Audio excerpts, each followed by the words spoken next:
열왕기상과 열왕기하를 열왕기라고 부르는데 전에 이야기 드렸던 대로 400년 정도의 시간 동안 수많은 왕들이 어떤 통치를 했는지 그리하여 인생에 있어서 진정한 왕은 누구인지를 따지는 것이 열왕기서입니다. 열왕기서를 묵상하기 시작하며 제 마음 가운데 이 열왕기서 안에는 왕들이 순서대로 시간 순서대로 이렇게 나와 있지만 요즘 우리가 살아가는 세상은 내 인생의 주인은 내가 되어야 된다. 남한테 휘둘리지 말아라. 네가 네 인생을 읽어야 된다. 너만이 할 수밖에 없는 것들이 있다. 이런 식으로 인생의 주인은 너다라고 이야기를 하는 시대지 않습니까?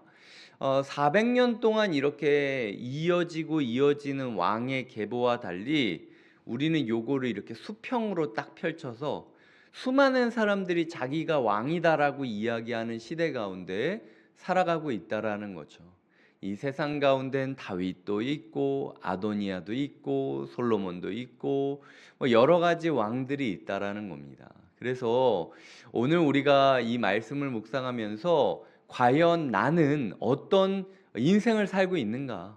하나님을 왕으로 여기는 것이 아니라 여전히 내가 내 인생의 왕이라는 생각에 말씀과는 전혀 상관없는 삶을 살고 있는 것은 아닌가라는 부분에 대해서 점검하는 것이 필요하다라는 거죠.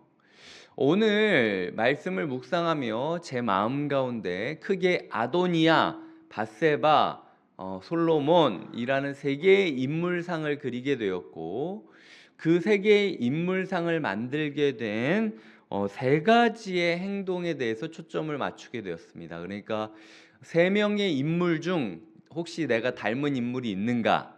그게 아니면 세 개의 행동 중 내가 하고 있는 행동이 없는가라는 걸 살펴봐야 된다라는 거죠. 먼저 아도니아입니다. 오늘 아도니아는 수냄 여자 아비삭을 나에게 달라라고 이야기를 하고 있는데요. 이게 어떤 요구냐면 얼마 전에 저희가 르우벤을 다루면서도 이야기를 드렸지만 이 아버지의 첩을 동침하면서 데리고 산다라는 게 그 아들들 사이에서는 누가 아버지의 그 위치까지 올라갈 수 있느냐. 그러니까 압살롬도 반역을 했을 때 다윗의 첩들과 자는 모습을 중계를 하지 않습니까? 사람들한테 보면서. 그러면서 이제 아버지는 별거 아니다. 아버지의 힘은, 아버지 지위는 나에게로 넘어온 거다. 이것 봐라 라고 이야기를 할 수 있는 증거가 되는 게 아비삭을 달라고 하는 요청이었다라는 거죠.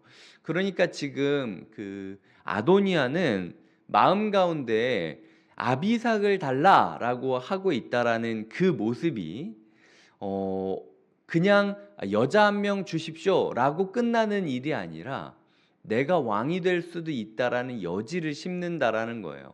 그래서 많은 학자들이 아비삭이 이거를 과연 이 정도로 지금 자기 욕망에 빠져버렸다라는 얘기를 하고 있는 거죠. 이 당시 이스라엘 사람 모두가 아버지의 여자랑 동침하는 모습을 보면 얘가 이제 다시 왕위를 노리는구나 라고 생각할 게 뻔했는데 이 아도니아의 속은 여기 적혀 있지 않으니까 우리가 다 알 수는 없지 않겠습니까? 그런데 그걸 밧세바한테 이야기하는 것도 그렇고 이 아도니아의 마음 가운데 이거를 모를 정도로 이게 이스라엘 사람 가운데는 상식인데도 불구하고 아도니아의 마음에는 괜찮았다는 거예요. 이게 문제라는 겁니다. 뭐 어때? 아버지랑 동침도 안 했던 여잔데 그거 뭐 내가 할 수 없는 거야? 이런 식으로 가장 예쁜 여자, 그 동네에서 가장 예쁜 여자가 아비삭이었기 때문에 자기가 이렇게 왕이 되고 말고를 떠나서 한때 이제 내가 왕이 될 거라고 생각을 하면서 누릴 것들을 이렇게 두리번 거리다 보니까 아비삭이라는 여자랑 같이 잘 수 있다라는 사실이 너무 기대가 됐던 거예요. 그래서 쫓겨나고 나서도 이 그 욕망에 몸과 마음이 휩싸여서 자기도 무슨 말을 하는지도 모르면서 아니 뭐 아버지랑 자지도 않았는데 뭐 어때? 나 그 정도는 해줄 수 있는 거 아니야? 요거 하나만 해주면 나 다 포기할게 라고 이야기할 정도로 자기가 지금 어디로 들어가는지 모르고 불에 들어가는 불나방처럼 욕망에 휩싸여 있는 아도니아를 보고 있다라는 거죠. 길가에 있는 어린애라도 그거 지금 당신 반란하려고 그러는 거 아니야? 라고 하는데 정작 자기만 모르고 있는 모습이라는 거예요.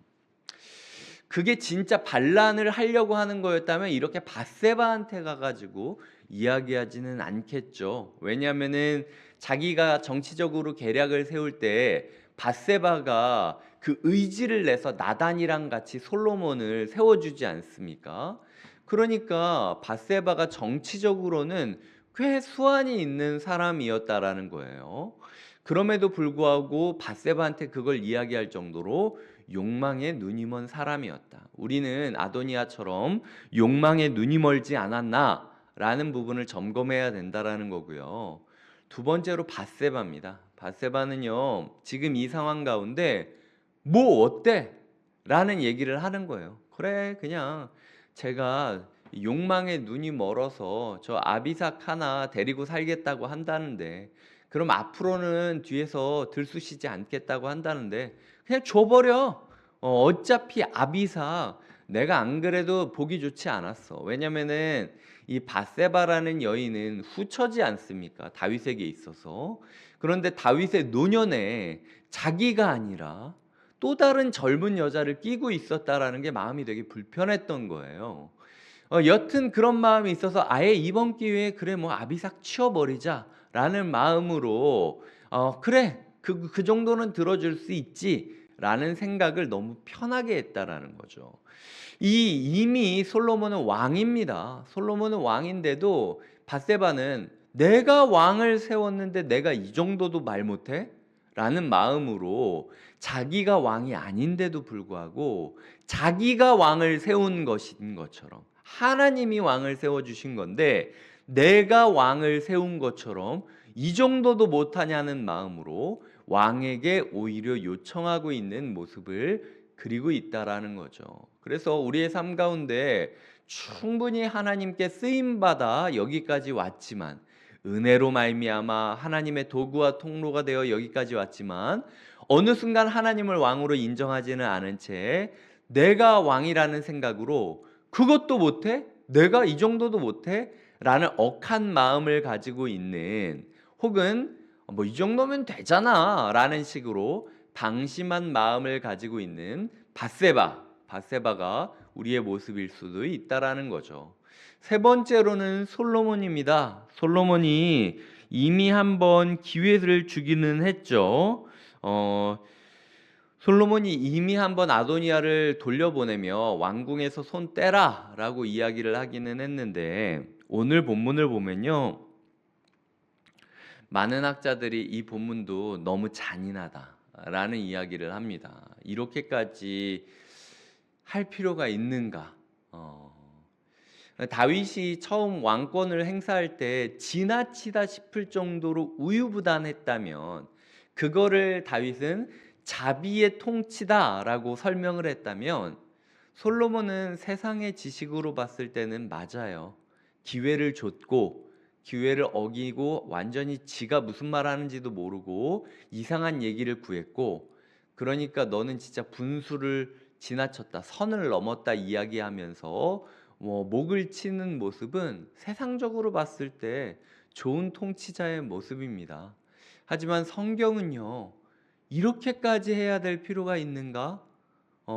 아예 아도니아라는 사람이 욕망에 눈이 멀어서 지가 뭘 하는지도 모르면서 이렇게 구하고 있고 동네 어린애라 할지라도 야, 쟤 미친 거 아니야? 라는 이야기가 나올 정도로 지금 어처구니 없는 일을 저지르고 있는데 솔로몬이 그걸 보았을 때 조금은 다른 통치를 베풀었다면 그 이후가 어떻게 그려졌을까?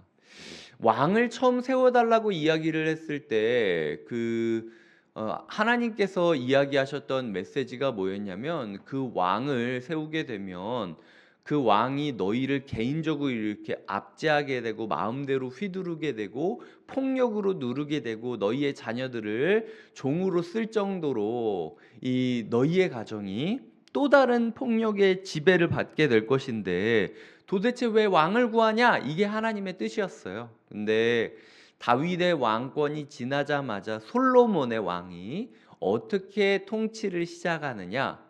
결국은 정치로 그리고 과민하다 싶을 정도로 분노를 내면서 자기의 권력을 주장하는 모습을 그리고 있다라는 거죠.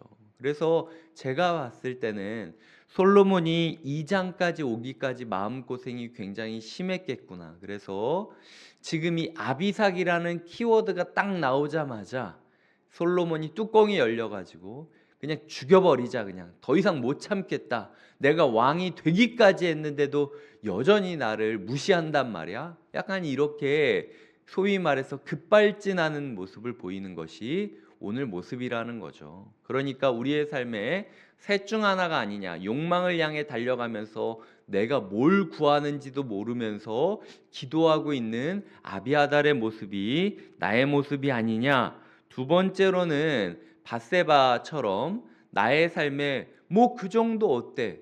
내가 그런 얘기도 못해? 뭐 이거 하나인데 뭐 어때? 라는 식으로 이야기를 하면서 억한 마음을 가지며 살아가고 말하는 밧세바가 아니냐. 세 번째로 솔로몬처럼 자비의 통치를 행하며 우리의 삶을 일어나는 게 아니라 소위 말해서 이런 거죠. 우리 마음 가운데 함부로 대해도 된다, 아니면 내가 이 정도도 못해? 라는 마음으로 내 여러 가지 상처와 스트레스와 과민한 거를 폭력적인 방식으로 이끌어내는 것, 그게 우리의 모습일 수도 있다라는 거죠. 이런 아비아달과 밧세바와 솔로몬의 모습은요, 되게 은밀한 행동들로 이루어집니다. 첫 번째로는 그 13절에 보면 아도니아가 솔로몬의 어머니 밧세바에게 나아온지라 라고 이야기를 하며 샬롬을 위하여 왔다라고 이야기를 하고 있어요. 근데 아이러니하게도 이 샬롬이라는 단어로부터 시작된 이름이 솔로몬입니다. 그러니까 누구보다도 샬롬을 위해서 왔다면 솔로몬한테 갔었어야 돼요. 근데 뒤에서 가는 모습을 그리고 있다라는 거죠. 우리가 혹시 앞에서 정직하게 오픈하고 대놓고 이야기하는 게 아니라 뒤에서 정치질을 하고 있는 모습이 있다면 아도니아나 밧세바나 솔로몬 같은 모습일 수 있다라는 거죠. 두 번째로는 16절에 이제 내가 한 가지 소원을 당신에게 구하오니 내 청을 거절하지 마옵소서. 밧세바가 이르되 말하라 라고 이야기를 하고 있는 거예요. 뭐라고 이야기하냐면 한 가지만 들어주면 됩니다. 내 인생의 소원은 딱 한 가지입니다 라고 이야기하고 다니고 있다면 그게 아도니아와 밧세바와 솔로몬의 길을 걷는 것일 수 있다라는 거죠. 지금 아도니아는 딱 한 가지만 구하고 있지 않습니까? 만약 아비삭이 자기의 신부가 됐다고 칩시다. 그럼 이제 인생의 소원이 없겠습니까? 아니에요. 그럼 또다시 밧세바를 찾아가 가지고 뭘 요청을 하려고 했겠죠. 우리의 삶 가운데 이것만 해결되면 된다라는 식으로 생각하고 이야기하고 다닌다면 의외로 그게 해결돼도 우리의 인생의 문제가 해결되지 않는다라는 사실을 인정해야만 한다라는 거죠. 세 번째로는 이 아까랑 비슷한 일인데요. 20절에 내가 한 가지 작은 일로 왕께 구하오니 라고 이야기를 하는 겁니다.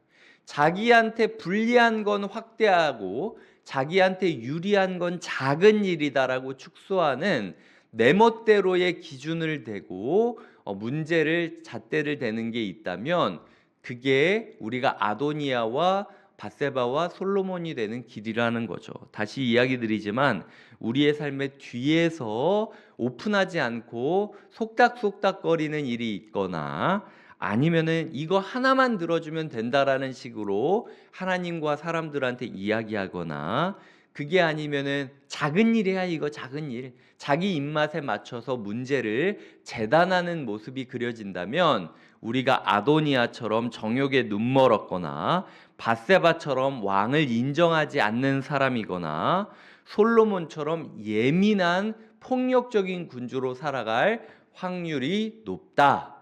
너는 어떤 왕이 될 것이냐? 하나님께서 물어보고 있다라는 거죠. 우리가 아도니아도 밧세바도 솔로몬도 아니라 하나님을 왕으로 삼고 모든 순간순간의 고민과 질문을 하나님께 물어보고 하나님께 답을 받을 때 행하는 하나님의 사람들이 되길 주님의 이름으로 부탁드립니다. 기도하시겠습니다.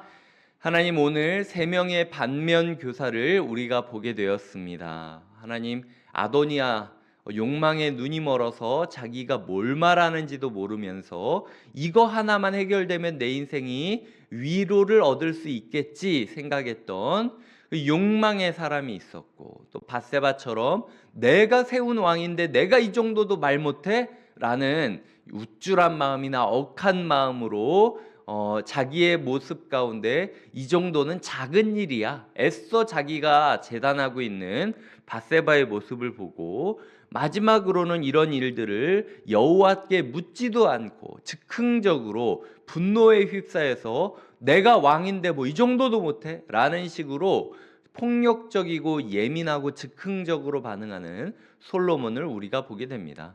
하나님, 우리가 오늘 어느 시간에는 아도니아, 어느 시간에는 밧세바, 어느 시간에는 솔로몬일지 모릅니다.